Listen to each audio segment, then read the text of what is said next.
Bismillahirrahmanirrahim. Assalamualaikum warahmatullahi wabarakatuh. Perkenalkan, saya Ditya Fitri Arinda dari Program Studi Gizi Fakultas Kesehatan Masyarakat Universitas Sriwijaya. Terima kasih untuk kesempatannya hari ini. Seperti yang sudah disampaikan oleh moderator tadi ya, bahwa saya di sini mewakili dari Universitas Sriwijaya akan menyampaikan tentang materi gizi seimbang. Mungkin Bapak Ibu ada yang pernah mendengar apa itu yang dimaksud dengan gizi seimbang? Iya, Bapak silakan. Oke, baik. Ada lagi? Oh iya Ibu, silakan Bu.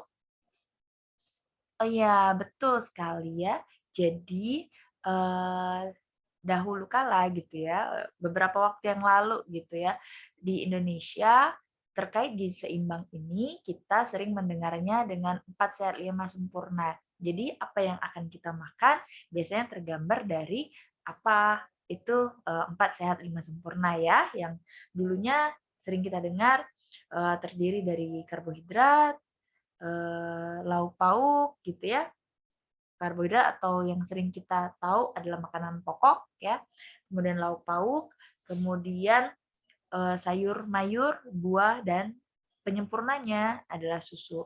Nah, tetapi sekarang pedoman gizi seimbang itu diperbarui ya, ada yang terbaru, yang terupdate disebut sebagai pedoman gizi seimbang. Nah, pedoman gizi seimbang ini kita singkat dalam 4 pilar gizi seimbang. 4 pilar gizi seimbang itu ada lagunya Bapak Ibu. Mari kita bernyanyi bersama. Yuk ayo kita makan yang beragam. Membiasakan berperilaku hidup sehat.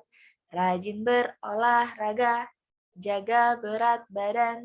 Itulah 4 pilar gizi seimbang. Bangsaku sehat berprestasi. Oke, nanti kita latihan lagi ya Bapak Ibu ya.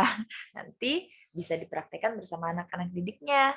Nah, untuk anak-anak usia dini ya yang nanti menjadi siswa didik Bapak Ibu sekalian, kenapa kita perlu mengajarkan anak-anak untuk makan yang beragam, kemudian membiasakan perilaku hidup bersih dan sehat, kemudian menjaga berat badan dan membiasakan hidup sehat dengan berolahraga.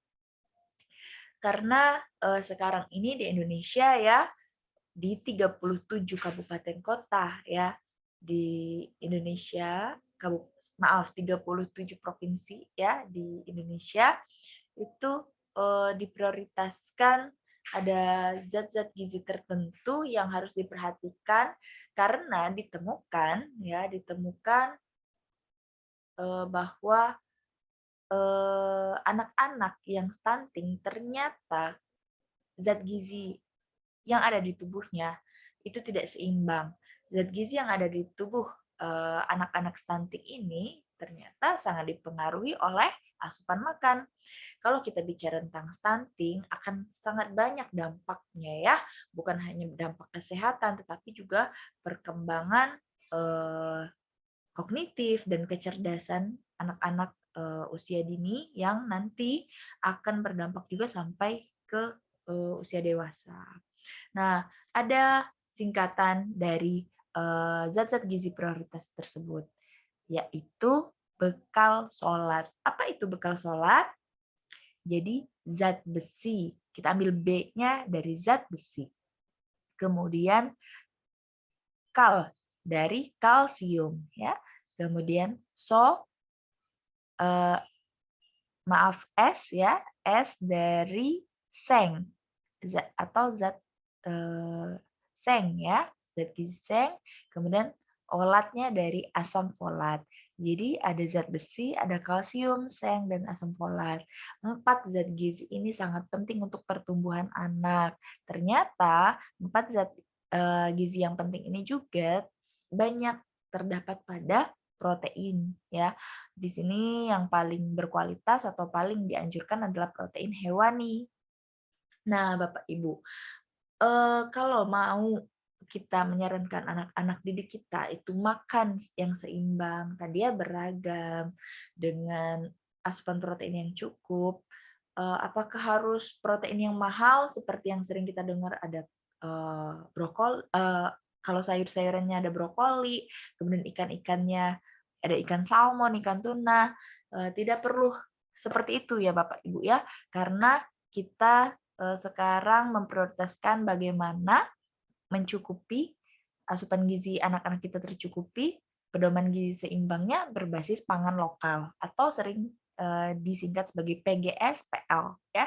Jadi pedoman gizi seimbang berbasis pangan lokal ini kita perlu informasikan kepada orang tua dari anak didik ya bahwa makan makanan yang berkualitas, yang gizi baik, tidak harus makanan yang mahal. Bisa dari makanan yang tersedia dan sering kita temui di sekitar kita. Kalau kita ada di Sumatera Selatan seperti sekarang ya, di Kabupaten Ogan Ilir gitu ya. Wah, kalau yang saya tahu itu banyak sekali Bapak Ibu ya, ada ikan ya. Di Ogan Ilir ini banyak sekali ikan yang mengandung tinggi protein, ikan gabus, ikan toman ya, ikan baung seperti itu, ikan seluang yang sudah familiar ya, dan juga telur ayam ya, ayam potong, itu semua ada di sekitar kita sehingga contoh-contoh dari protein hewani untuk asupan makan anak didik kita tadi mudah kita dapatkan sehingga anak-anak kita asupan makannya menjadi lebih baik dan tercegah dari stunting. Itu. Kemudian, oh Bu, anak-anak di sini tuh udah pada pinter Bu makannya, orang tuanya sudah punya semua fasilitas untuk mencapai makanan yang sehat dan seimbang tersebut. Orang tuanya juga udah tahu nih, Bu. Tapi memang perilaku anak-anak ini terkadang makan terlalu di umur terlalu lama, Bu. Jadi mereka itu cepat kenyang. Jadi yang dimakan itu sedikit. Kemudian kadang anak-anak ini juga sulit makan karena mereka pengen sambil main seperti itu, Bu. Itu gimana ya? Misalnya Bapak Ibu terpikiran seperti itu, ketemu di lapangan ya, ketemu dengan anak-anak seperti itu, apa yang harus kita lakukan ya? Jadi memang orang tua ya harus sabar ya, Bapak Ibu harus menguatkan untuk orang tuanya, tetap menyemangati anak-anak untuk makan dan tetap menciptakan makanan suasana makan itu menyenangkan gitu ya. Jadi orang tua mendampingi, menemani makan anak ya, makan bersama-sama. Kalau mungkin pada siang hari orang tua bekerja, manfaatkan waktu sarapan dan makan malam untuk makan bersama-sama dengan anak. Kalau misalnya aktivitas fisik anak sore hari itu tidak biasanya mungkin tidak hanya di dalam rumah, mungkin sesekali diajak bermain dengan memperkenalkan aneka macam ragam bahan pangan seperti misalnya sambil menanam sayur gitu ya, menanam sayur-sayuran yang sederhana di rumah atau ya orang tua mulai mengenalkan berbagai macam sayuran dari gambar, dari mainan ya yang bisa mengingatkan mereka, oh ternyata nanti ketika makan mereka sudah mengenal apa itu wortel, apa itu manfaat wortel, ketika orang tua menyajikan wortel, mereka semangat untuk makan wortel ya. Seperti itu Bapak Ibu. Nah, mungkin ada baiknya nanti kita akan membentuk kelompok kecil-kecil untuk simulasi bagaimana mendampingi anak untuk makan dengan menyenangkan ya, dan kita juga akan ada diskusi tentang perencanaan belanja makanan dan bagaimana sih memasak yang padat gizi. Nah, itu nanti akan kita lanjutkan pada sesi berikutnya. Kita break dulu ya Bapak Ibu. Assalamualaikum warahmatullahi wabarakatuh.